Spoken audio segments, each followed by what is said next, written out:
Assalamualaikum warahmatullahi wabarakatuh. Perkenalkan, nama saya Siti Hidayati, SPDI. Sekarang saya adalah salah satu mahasiswa PPD Daljab 2022 di LPTK UIN Mataram. Berikut adalah video uji kinerja saya untuk PPD Daljab 2022. Selamat menyaksikan. Assalamualaikum warahmatullahi wabarakatuh.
Bismillahirrahmanirrahim. Assalamualaikum warahmatullahi wabarakatuh.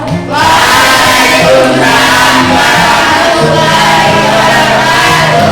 Apa kabar anak-anak? Baik. Sudah siap belajar? Siap. Sebelum belajar silakan berdoa dulu anak-anak ya. Iya. Ya. Ketua kelas silakan pimpin soalnya. Yuk siap, gerak. Sebelum kita belajar, marilah kita berdoa. Berdoa mulai.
Ya sudah ya, sekarang ibu absen ya, yang tidak hadir tolong angkat tangan ya. Rendang di luar, Bu. Bagi yang ya, bagi yang hadir tolong angkat tangan ya, yang disebut namanya ya. Bu. Afriza. Saya Aryo. Aryo. Aryo mana ada? Bisa itu.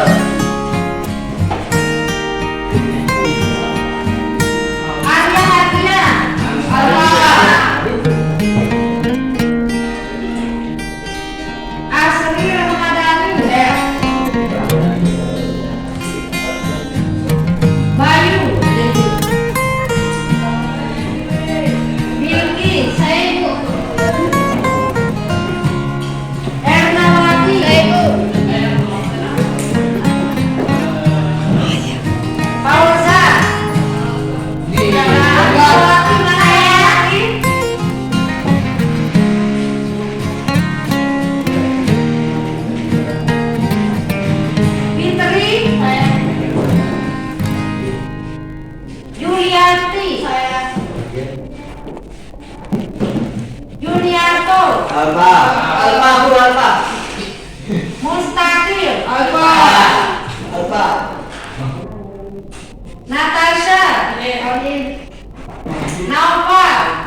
Apa? Wulandari, Muhammad Isa, Apa?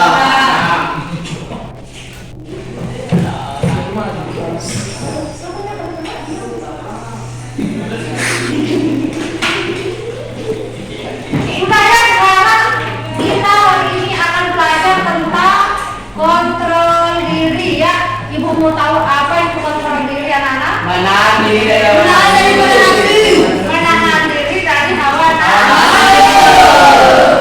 Sudah ya, sekarang buka halaman 3 ya. Ibu mau satu orang baca dulu ayatnya ya. Silakan Asri Ramadhani baca dulu ayatnya.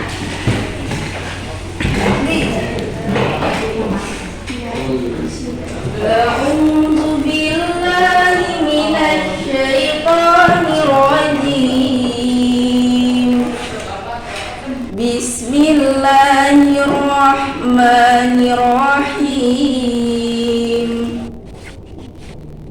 Innal ladzina amanu wa hajaru wa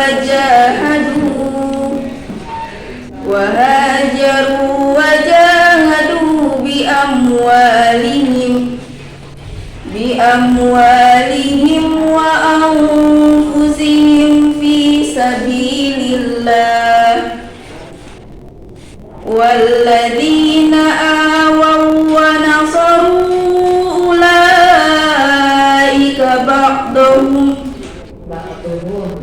ulaika ba'duhum awliya'u ba'di walladzina amanu wa lam yuhajiru ma lakum min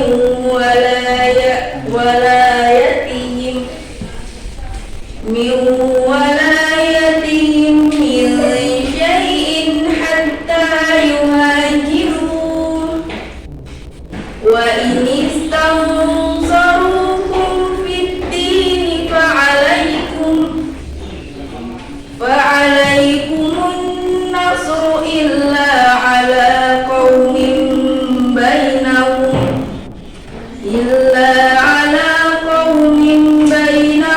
wa bainahum mitsaq wallahu bima ta'maluna basir. Shadaqallahul azim. Ya, alhamdulillah ya, itu adalah Quran surat Al-Anfal ayat 72. Sekarang ya, tujuan dari pembelajaran kita itu coba lihat di layar ya. Nah, di sini yang pertama, terbiasa membaca Al-Quran dengan meyakini bahwa kontrol diri atau menjaga nafsu berserta baik ya dan persaudaraan adalah perintah agama yang baik dan benar. Kemudian yang kedua, menunjukkan perilaku kontrol diri atau mujahadah nafsu ya, berprasangka baik serta hadis terkait dengan baik dan benar ya. Terus kemudian di sini menelaah dengan menyimpulkan makna definisi Quran surat Al-Hujurat ya. Di sini yang di buku ini tentang Quran surat Al-Anfal ya. Tapi berkaitan semua anak-anak ya. Kemudian ya, coba kalian perhatikan dulu di sininya. Kita akan berbicara tentang pengendalian diri atau mujahadah an-nafs ya. Seperti yang dijelaskan tadi itu ya. Pengendalian diri atau kontrol diri mujahadah an-nafs adalah menahan diri dari segala perilaku yang dapat merugikan diri sendiri dan orang lain. Mau satu orang coba contohkan dulu bagaimana sikap yang bisa merugikan orang lain.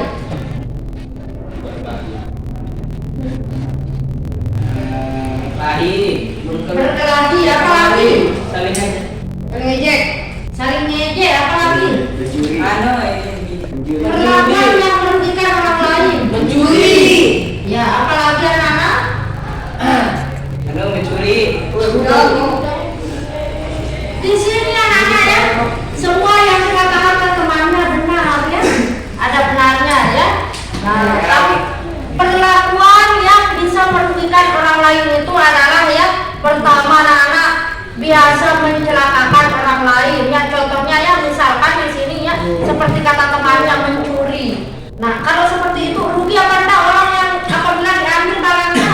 Rugi. Ya rugi ya. Nah kemudian di sini ya ada macam-macam nafsu ya.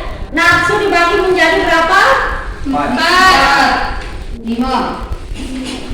Tiga. Nafsu dibagi menjadi 4. Coba lihat di layar anak-anak. Tiga. Empat. Dibagi dia menjadi 3. 3 ya. Tiga. Dibagi dia menjadi 3 anak-anak ya. Coba sekarang perhatikan layar dulu ya. Nafsu apa namanya yang pertama? Nafsu amarah. Nafsu amarah ya. Nafsu amarah itu nafsu apa? Nafsu yang mendorong untuk Nafsu yang akan membutakan. cara terbaik mengalami. Nafsu amarah anak-anak, nafsu yang mendorong untuk berbuat keburukan. Ya. Coba kalian lihat di sini bukunya ya. Minggu lalu sudah ibu ajarkan anak-anak ya. Nah, sekarang kita bahas ulang lagi ya. Kemudian yang kedua ada namanya nafsu lawamah. Di sini nafsu lawamah itu adalah nafsu yang menyesali perbuatan buruk. Kemudian ada nafsul mutmainnah. Nafsul mutmainnah itu anak-anak ya, nafsu yang mengarahkan kepada perbuatan yang baik. Nah, biasanya nafsul mutmainnah itu ya mengajarkan kita untuk berada di pada jalan yang benar. Seperti di dalam Al-Qur'an ada ya nafsul mutmainnah irji'i ila rabbiki radiyatan mardiyah katanya begitu ya. Masuklah dengan tenang ya, wahai jiwa-jiwa yang tenang, masuklah ke dalam surganya Allah dengan kebahagiaan dan kesenangan yang menggembirakan. Itu maksudnya ya. Nafsul mutmainnah irji'i ila rabbiki radiyatan mardiyah ya. Di situ kita ya kalau sudah punya nafsu lawamah itu nafsul mutmainnah kita dibimbing oleh Allah ya menuju jalan kebenaran, sehingga ketika kita meninggal maka sebaik-baik harapan kita meninggal yaitu husnul khotimah. Husnul khotimah mati dalam keadaan yang baik. Mati dalam keadaan yang baik. Nah, itu harapan semua orang. Kalau sudah dia husnul khotimah berarti ya tidak ada balasannya kecuali surga. Malaikat maut langsung berkata ya irji'i ila rabbika radiyatan mardiyah katanya di situ ya. Ketika nyawa kita dicabut oleh Allah, dicabut oleh malaikat maut ya, maka disambut kita, silahkan masuk ya, wahai jiwa-jiwa yang tenang, silahkan masuk ke surganya Allah dengan tenang dan kegembiraan yang sangat memuaskan. Itu maksudnya ya. Nah kemudian di sini kita lanjutkan ya, ada perilaku yang mencerminkan mujahadah an-nafsu ya. Kira-kira apa saja? Berpikir positif. Berpikir positif. Apalagi? Bekerja keras. Bekerja keras. Apalagi gila?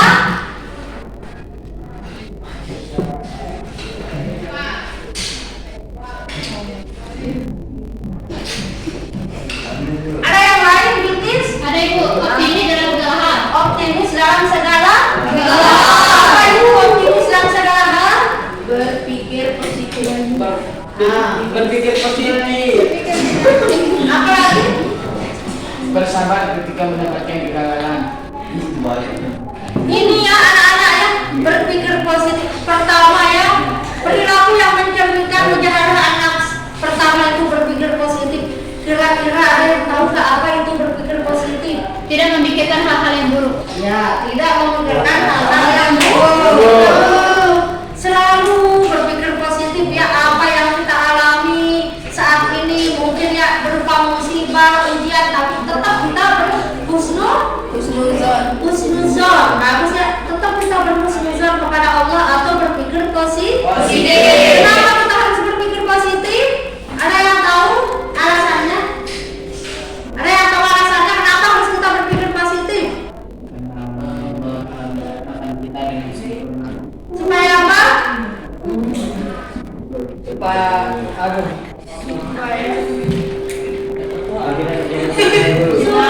apa yang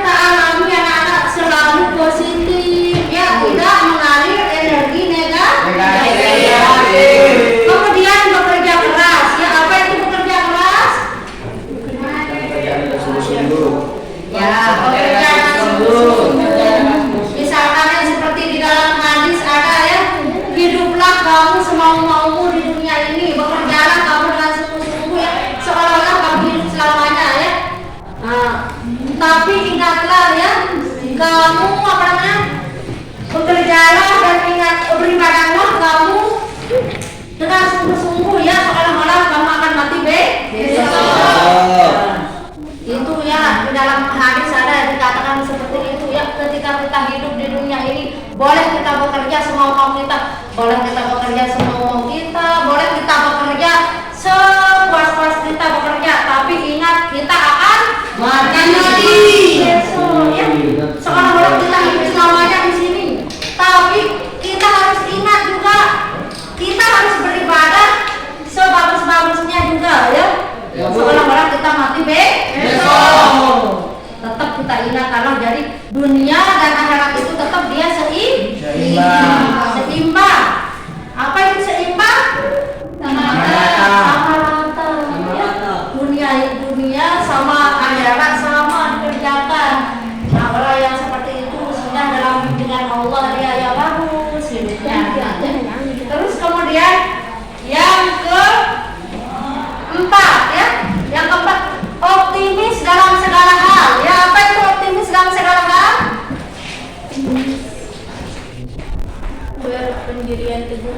Berpendirian teguh, apa lagi?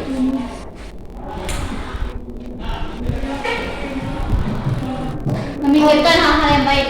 Memikirkan hal-hal yang baik, apa lagi? Optimis, anak-anak ada yang tahu optimis? Optimis itu anak-anak ya, tidak putus asa, selalu berharap kepada Allah ya. Optimis dalam segala hal, apapun itu tetap optimis. Misalkan sudah kita alami sesuatu kegagalannya, tetap kita optimis. Contoh misalkan ya, kayak ibu ini misal ya, lagi tes ujian ya. Kalian kan mau tes ujian, mau masuk perguruan tinggi, tiba-tiba tidak lulus ya. Nah, dalam hal itu kalian harus berpositif atau optimis atau putus asa? Optimis. Tetap optimis. Kenapa? Karena ketika kita optimis, pasti harapan itu ada anak-anak ya. Kalau sudah kita putus asa, nanti larinya ke hal-hal yang negatif. Kalau sudah putus asa ya, contohnya misalkan saja kalian ya, misalkan sudah putus asa, bisa saja kalian gantung diri, bunuh diri, itu namanya putus asa. Itu contoh kan ada di kampung ibu dulu ya, contoh di kampung di Telaga Baru, putus asa dia anak ini ya, karena dia tidak diberikan menikah kepada oleh orang tuanya, tidak disetujui, akhirnya dia gantung diri. Yang rugi siapa? Dirinya sendiri. Yang rugi pertama orang tuanya, dirinya sendiri. Tahu hukumannya orang yang gantung diri itu anak-anak? Apabila manusia ya sudah membunuh dirinya sendiri, maka ketika dia di akhirat ya terus dia akan dibangkitkan dengan cara menggantung dirinya, membunuh dirinya sendiri. Balasannya itu di neraka jahanam, tetap dia kekal itu anak-anak. Nah, jadi kalau kita mengalami musibah apapun itu tetap harus kita optimis. Kita gagal misal dalam tes ya, tetap harus kita optimis. Apa itu optimis? Tidak berputus asa. Ya, tidak berputus asa. Harapan, berharap, tetap berharap kepada Allah. Sekarang kita gagal, kita besoknya mungkin akan berhasil. Tidak selamanya hidup kita itu terus monoton ya. Namanya monoton terus seperti itu, tidak selamanya ya. Kadang di atas, kadang di bawah ya. seperti kayak Hidup itu kadang di atas, kadang di bawah. Seperti apa? roda berputar. Seperti roda Berputar. Siapa yang bilang tadi? Seperti apa, Bayu? Kekayaan. Seperti apa katanya Bayu tadi? Kekayaan. Kekayaan ya, dulu yang kaya bisa jadi besok dia miskin. Kalau dia sombong, dia akan cepat dijadikan miskin oleh Allah. Contoh anak-anak ya, ada di dalam Al-Quran bilang begini ya Allah ya, di situ ya, manfaatkan 5 perkara sebelum datang 5 perkara. Apa itu yang 5? Sehat sebelum sakit. Apa lagi kritis? Hidup sebelum mati. Ya, hidup sebelum mati bagus. Apalagi kaya sebelum miskin. Terus kemudian ya, apalagi muda sebelum muda sebelum tua. Terus yang terakhir apa? Lapang sebelum sempit. Namanya lapang sebelum sempit. Kalau sudah kita punya waktu, anak-anak semuanya bisa kita kerjakan. Tapi kalau sudah tidak ada waktu, tidak ada yang bisa kita kerjakan. Contohnya ini seperti ini lah, masih muda-muda, masih kuat beribadah, maka kita harus tetap beribadah dengan bagus. Nanti kalau sudah tua bungkuk ya, sudah tua, sudah bungkuk-bungkuk, bisa nggak kalian sholat malam? Bangun sholat malam, pergi ke masjid, bisa apa enggak? Nggak bisa. Nah, orang kaya kalau sudah miskin bisa nggak untuk bersedekah? Nggak bisa. Nggak bisa. Kalau sudah miskin, banyak hartanya tidak dimanfaatkan dia. Ketika dia miskin, mau dia bersedekah untuk beli jajan aja tidak ada, untuk beli beras tidak ada. Makanya manfaatkan 5 sebelum datang 5. Apa itu? Sehat sebelum sakit. Kalau sudah kita sakit, bisa nggak kita sholat? Sholat dengan gerakan yang bagus bisa nggak? Bisa. Yang ada kita sholat duduk, sholat tidur. Tapi gerakan kita yang sempurna tidak bisa kita lakukan. Kalau sudah kita sehat, kalau sudah kita sakit, kita masih sehat ya, kita manfaatkan waktu anak-anak.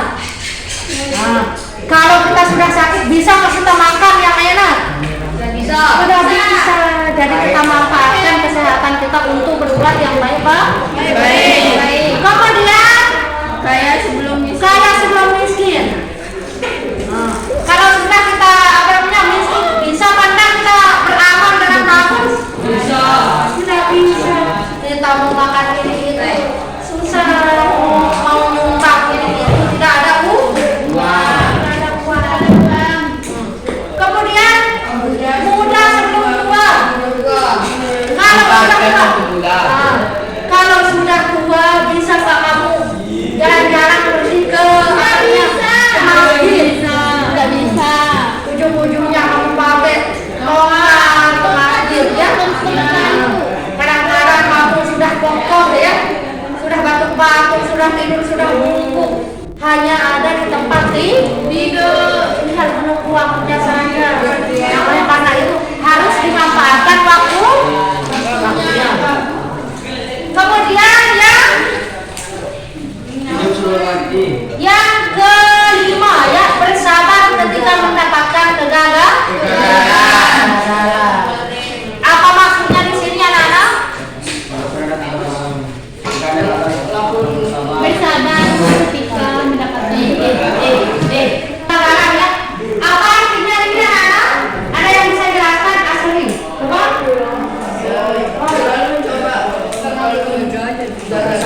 Ya, bersabar ketika mendapatkan kegagalan. Di sini anak-anak terus kita langsung coba. Gagal kita satu kali, terus mencoba. Terus ya sampai berhasil. Bersabar ketika mendapatkan kegagalan. Ketika kita gagal jangan kita putus asa anak-anak, tapi yang ada harus kita bersabar. Kemudian di sini ada prasangka baik atau husnuzon. Apa itu husnuzon? berprasangka baik. Berprasangka baik. Berprasangka baik ya, husnuzon. Kemudian yang ketiga ya, persaudaraan atau ukhuwah ya. Nah, ukhuwah di sini artinya saudara. Seperti yang dijelaskan minggu lalu ya, ukhuwah itu artinya bersaudara ya. Kita ini saudara anak-anak ya, walaupun beda ibu, beda bapak, tidak keluar dari satu rahim, kita ini adalah saudara satu muslim, saudara seiman ya. Apa itu saudara seiman? Satu kepercayaan kita. Makanya di dalam Al-Quran dinyatakan bahwa innamal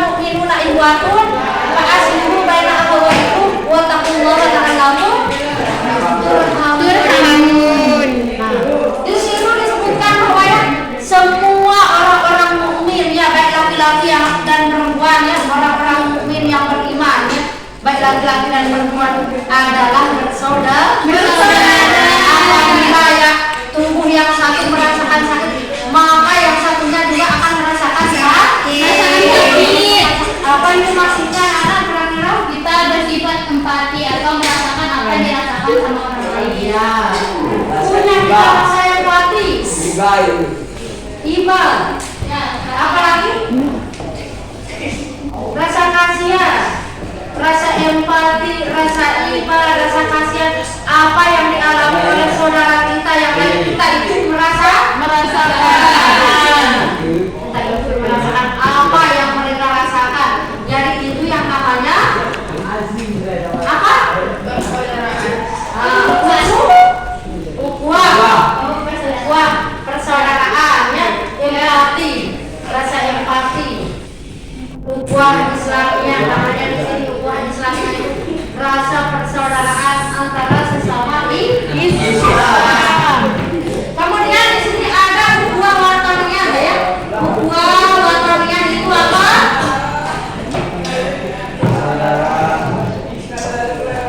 Coba lihat ayat 2 Nana, ini ada namanya ukhuwah wataniyah. Apa itu ukhuwah wataniyah? Bikin sama bangsa negara. Ukhuwah wataniyah di sini dia persaudaraan yang diikat oleh rasa nasionalisme, yaitu karena sama negara kita, sama bangsa kita, sama bahasa kita. Kita berbeda-beda, tapi kita ini ya satu bangsa. Yang menyatukan kita itu adalah rasa nasionalisme. Apa itu nasionalisme gila? Natasha, Fatmawati, mana Fatmawati? Siapa nama Fatmawati? Yasmin, apa itu nasionalisme? Bilkis, Asrif, nasionalisme itu anak-anak ya, rasa kecintaan terhadap anak bangsa. Itu namanya makanya dinamakan ukhuwah wataniyah, merupakan persaudaraan yang diikat oleh rasa nasionalisme, rasa kecintaan terhadap tanah dan air. Rasa persaudaraan ini terjalin karena sesama warga negara atau setanah air dan tanpa membeda-bedakan suku, adat, istiadat, ras dan kebudayaan. Contohnya misalkan ketika kita hidup di luar negeri ya, ketika kita hidup di luar negeri karena kita sama-sama merantau di sana, sama-sama orang Indonesia, maka kita sama-sama akan merasakan apa yang dirasakan oleh saudara kita, karena kita sama-sama setanah air yaitu Indonesia ya. Rasa nasionalisme kita ada. Terus kemudian ya yang ketiga ya ada namanya ukhuwah insaniyah. Apa itu ukhuwah insaniyah? Sesama manusia. Ya, persaudaraan yang terjadi antara sesama manusia. Insan itu manusia, anak-anak ya. Sesama kita manusia itu bersaudara. Lebih-lebih kita sesama iman, anak-anak, sama iman kita, jadi sama kita ini bersaudara. Ada bedanya kalau kita ini seiman. Nah, kalau kita tidak seiman, masih kita bersaudara apa enggak? Masih. Apa yang membedakannya? Agama. Iya, yang membedakannya hanya iman. Hanya agamanya. Saudara tetap kita bersaudara, tetap kita itu anak cucu Adam. Tetap kita anak cucu Adam. Yang membedakannya itu hanya iman. Hanya agama saja yang membedakannya. Tetap kita ini disebut sesama manusia. Hanya suruh apa? Sholat beribadah. Sesama manusia kita disuruh Saling menghargai. saling toleransi, saling menjaga. Sudah sekarang bikin kelompok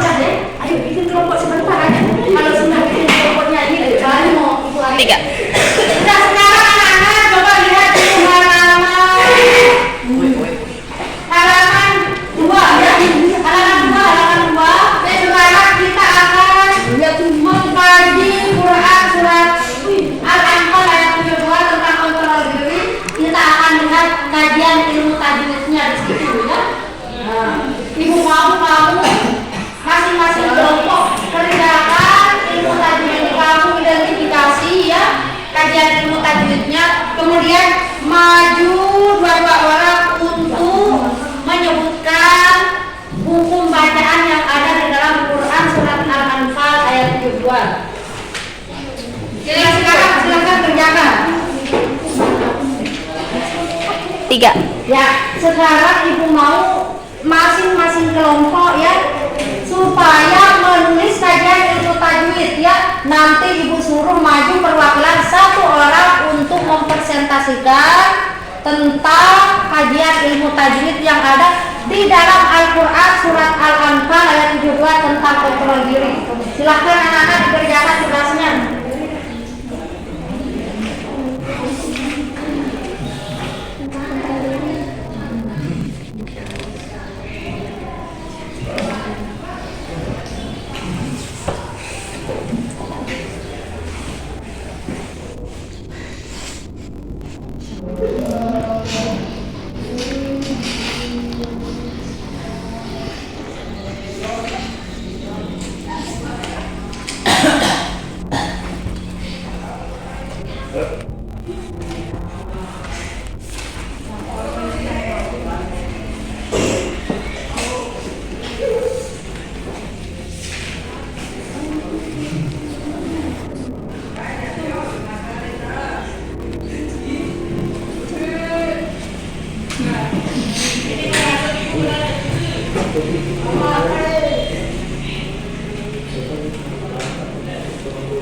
Sudah? Sudah. Kalau sudah, maju dulu 3 orang ya. Dari masing-masing kelompok 1 orang ya. Ayo maju. Maju. Jangan maju.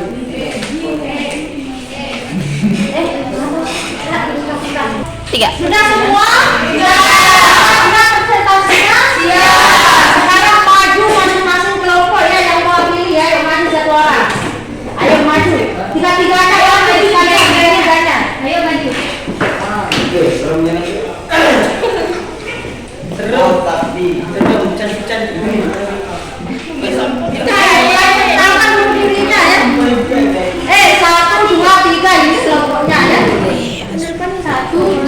Ya, kelompok Bilki 1, kelompok Talawa 3 ya, kelompokmu 2. Silakan ya, perkenalkan Kak. Saya Asri Ramadhani Perwakilan kelompok 2. Bilki, saya Ibu. Ya, saya Bilki sini perwakilan dari kelompok 1 mewakili teman-teman segitu. Sudah ya? Sudah. Natasha sudah? Belum? Assalamualaikum warahmatullahi wabarakatuh. Waalaikumsalam warahmatullahi wabarakatuh. Perkenalkan, saya Bilqis. Saya akan mewakili kelompok 1 untuk mengkaji ilmu tajwid surat Al-Anfal. Bunyinya qaumim bainakum. Hukum bacaannya iqlab karena tanwin bertemu dengan huruf ba. Selanjutnya, perkenalkan, nama saya Asri Ramadhani, perwakilan dari kelompok 2 untuk membacakan kajian tajwid surat Al-Anfal yang berbunyi min syai'in. Hukum bacaannya ikhfa karena nun mati bertemu dengan shin. Selanjutnya saya dari kelompok 3. Nama saya Pak Abdullah dari kelompok 3. Mewakili teman-teman yang membacakan surat Al-Anfal yang berbunyi wa bainahum misal. Hukum bacaan idgham mutamassilain. Sebabnya karena mim bertemu dengan mim. Bertemu dengan mim. Ya, sudah ya. Sekarang duduk. sekian dari kami. Wabillahi taufiq wal hidayah. Wassalamualaikum warahmatullahi wabarakatuh. Waalaikumsalam. Ya, sudah itu. Yang tadi itu kajian ilmu tajwid tentang kontrol diri surat Al-Anfal ayat 72. Sekarang perhatikan ke layar, anak-anak. Perhatikan ke layar semua. Semua perhatikan ke layar ya. Di sini ada tentang gambar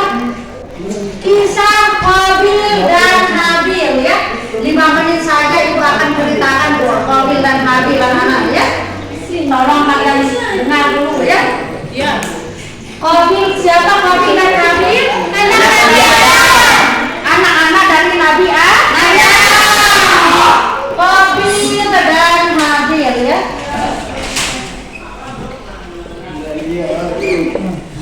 Qabil dan Habil ini adalah anak pertama dari Nabi Adam. Ya, ini si Habil ini anak kedua. Qabil lahir bersama Iklima. Ini saudaranya Qabil ya.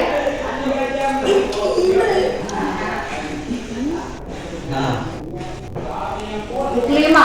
Kemudian Habil ini saudaranya namanya Labuda. 5 menit aja ya. Ini Labuda ya.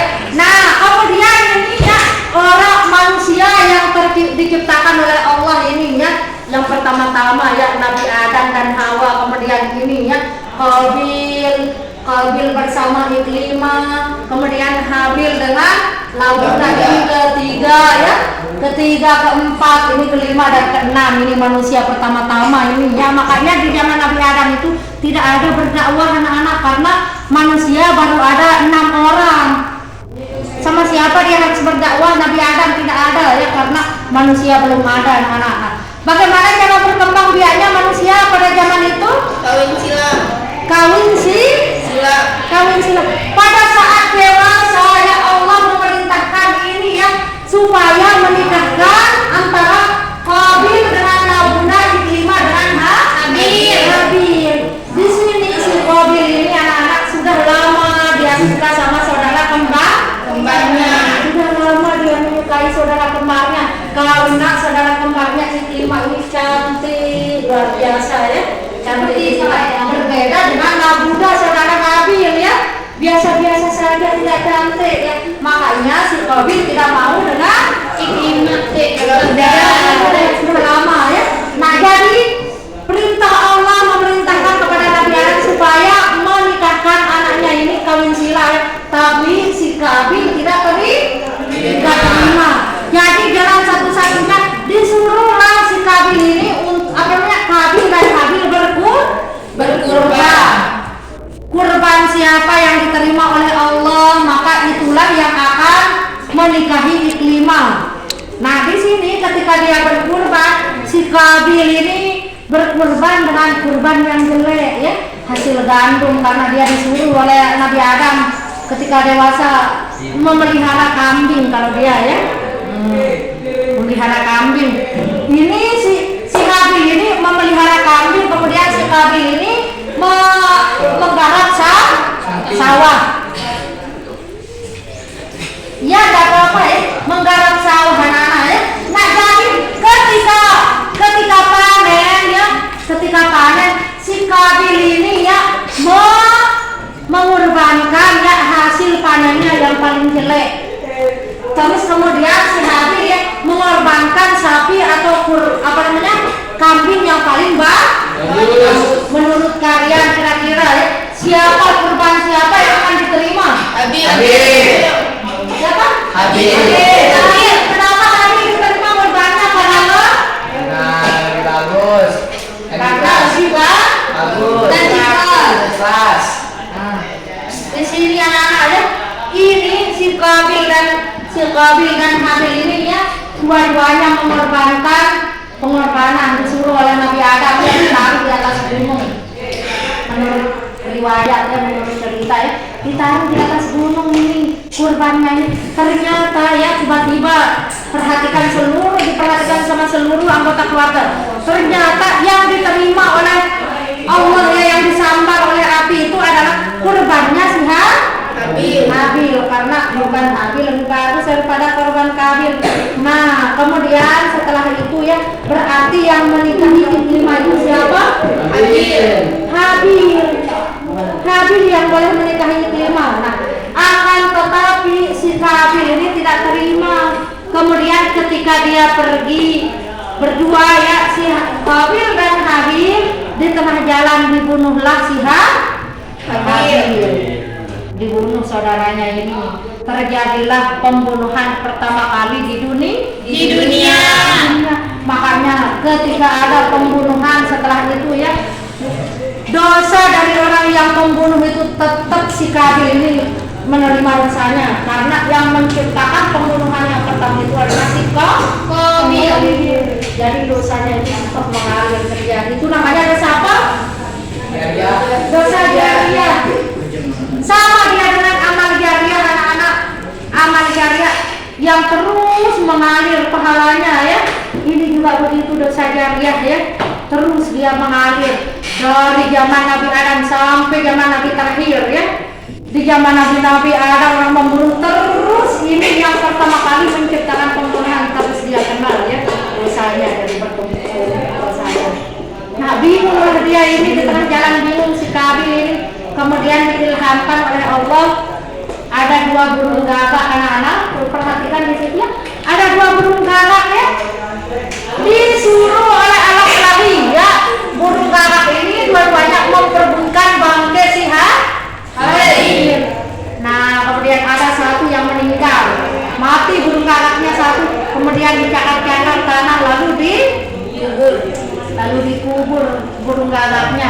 Dari situlah dia mendapat ilham si Kabil, kemudian dia gali-gali tanahnya lalu dikuburlah saudaranya. Nah mengingat karena dia sudah membunuh si Habil, Kabil ini pusing kelilingnya, nangis luar biasa, tidak tahu harus berbuat apa. Akhirnya dia gila ya tanpa tujuan. Nah tidak tahu apakah dia masih ketika zaman itu dia sudah menikah atau tidak, alam musawab ya, tidak ada ceritanya. Nah lalu berkembanglah umat manusia ya, ini si Ikrimah ini menikah dia dengan saudara kembarnya yang lain, saudara kembar dari saudaranya, karena si Labuda ini juga si Habil ini hilang, jadi saudaranya yang lahir setelah dia ini sama mereka menikah. Akhirnya berkembang biaklah manusia. Ya. 3.